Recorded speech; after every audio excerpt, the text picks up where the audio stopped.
독서 치유에서 과연 매개로서의 독서인데 이 독서가 어떻게 치유를 만들어 가느냐라는 부분에서 여러분이 조금 더 깊게 고민을 할 필요가 있어요. 이 독서 안에 어떻게 치유가 개입이 되는가. 제가 지난 시간에 이런 말씀을 드렸어요. 저는 오랜 동안 아이들을 지도했었어요. 특히 책을 갖고 지도하는 논술의 수업을 이어가면서 이 아이들이 뭔가 달라지고 있다. 이 아이들이 뭔가 변화가 일어나고 있다. 이 아이들에게 과연 나는 무엇을 주었고 그 무엇을 준 것이 또 어떠한 효과를 그 안에서 발휘하는가. 즉 무엇을 주었고 그것은 어떻게 그들에게 작용하는가에 대해서 되게 고민을 했다 그랬어요.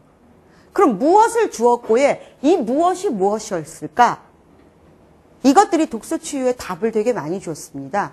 그 무엇은 다른 게 아니라 제가 이들과 함께 뭘 통해서 책을 가지고 무엇, 이 책 속에 있는 수많은 주제를 그렇게 아이들과 만났어요. 근데 어떻게, 여기가 이제 중요합니다. 오늘 배우는 부분이 이거죠.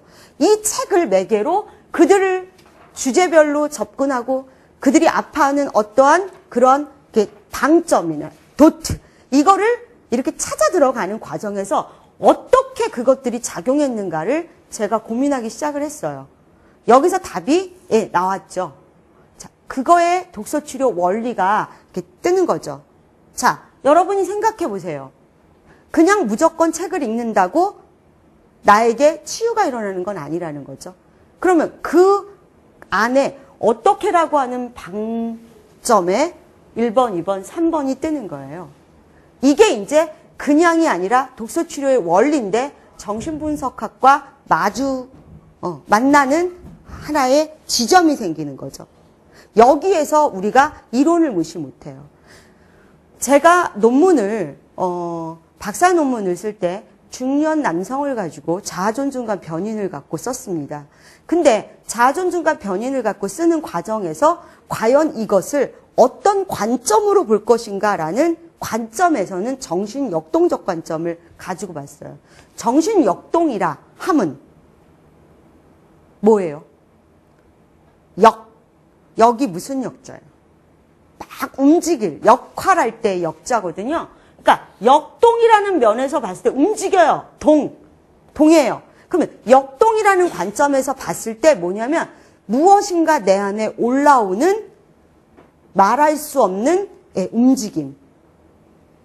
근데 이 말할 수 없는 움직임이 그냥 움직이는 게 아니라 문제를 만났을 때, 갈등을 만났을 때, 또는 내가 예기치 못했던 어떠한 상황을 만났을 때 내 안에서 요동치는 이 심정의 역동. 이걸 통칭의 정신역동이라고 그러거든요. 그중에 가장 중심에 선 게 뭐냐면 정신분석학이에요. 그 다음 두 번째가 정신분석학을 뒤이어서 나온 융의 분석심리학이고요. 그 다음 그 뒤이어서 나오는 아들러의 열등감을 기초한 아들러의 자기심리학, 이런 것들이 다 정신역동에 들어가요. 거기다가 더 발전하면 대상관계 이론도 들어가고요. 그 다음에 대상관계 이론을 또 넘어선 나중에 이제 프랑스까지 오면 락강이라는 학자에 의한 락강의 정신분석, 이 모두를 정신역동이라고 보거든요. 이러한 관점으로 제가 보게 됐어요.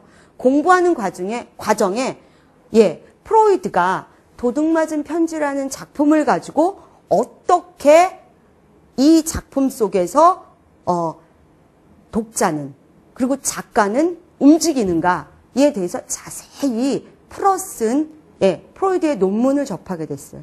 이런 걸 통해서 독서 치유에 작가와 독자가 만나서 느끼는 이 무의식의 작용이 결국은 사람들로 하여금 뭘 일으키냐면 공감을 일으켜요. 그래, 그럴 수 있어. 이런 걸 일으킨단 말이에요. 그 안에서 맞아, 저 얘기 내 얘기야. 이렇게 느껴지는 것들이 생긴다는 거죠. 여러분, 소설을 정확하게 뭐라고 얘기하죠? 특징, 소설의 특징.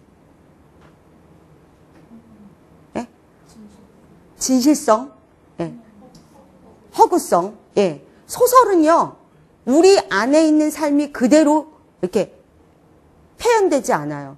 우리 안에 있는 삶이 그대로 표현되면 그건 뭐죠? 이거 팩트잖아요. 그죠? 사실성을 기초한. 이건 뭐 다큐멘터리라든가 아니면, 예. 이런 것들에서는, 예, 소설이라는 것들을 우리가 끌어내지 않아요. 그럼 소설은 뭐냐? 뭐예요? 사실은 아니에요. 그런데 뭐처럼? 사실처럼이죠. 이거예요. 허구성. 이게 소설이에요. 그래서 소설을 뭐라고 그러냐면 있음직한 허구라고 그러잖아요. 개연성 있는 허구. 이렇게 말해요. 개연성 있는 허구, 있음직한 허구. 즉 뭐야? 있지는 않으나 있을 것 같은. 그쵸? 뭔가 지금 팩트는 아니나 사실은 아니나 사실인 것 같은. 엮어놓은 거죠. 이런 것들이 우리한테 감동을 주는 건 뭐예요? 공감이에요. 공통적으로 느끼는 거죠. 왜? 어디서 많이 본 것 같아. 소설을 읽으면서. 어디서 많이 접한 것 같아. 저 주인공이 꼭 뭐인 것 같아. 나인 것 같아. 저 상황이 꼭 내가 예전에 느꼈던 상황. 이런 것 같아. 이런 것들에서 뭐가 느껴지냐면 깊은 공감이 올라오는 거죠. 그러니까 있음직한에 되게 방점이 찍히는 게 소설입니다. 그러면 제가 아까 말씀드렸듯이 저는 아이들하고 책을 갖고 주제를 나누고 아이들의 문제를 접했다고 그랬어요. 근데 그 안에서 이 아이들이 분명히 치유가 일어났어요. 이것들을 아까 말씀드린 대로 뭘까 고민에 들어갔는데 그냥이 아니라 정신분석 또는 분석심리학 또는 대상관계 아니면 락강의 이론에 다 적용해서 들여다보니 이게 그래서 애들에게 이런 걸 줬구나 라는 결론에 도달했어요. 그 깊은 원리. 이게 뭐냐면 첫째 동일시였어요. 뭐라고요? 동일시. 여러분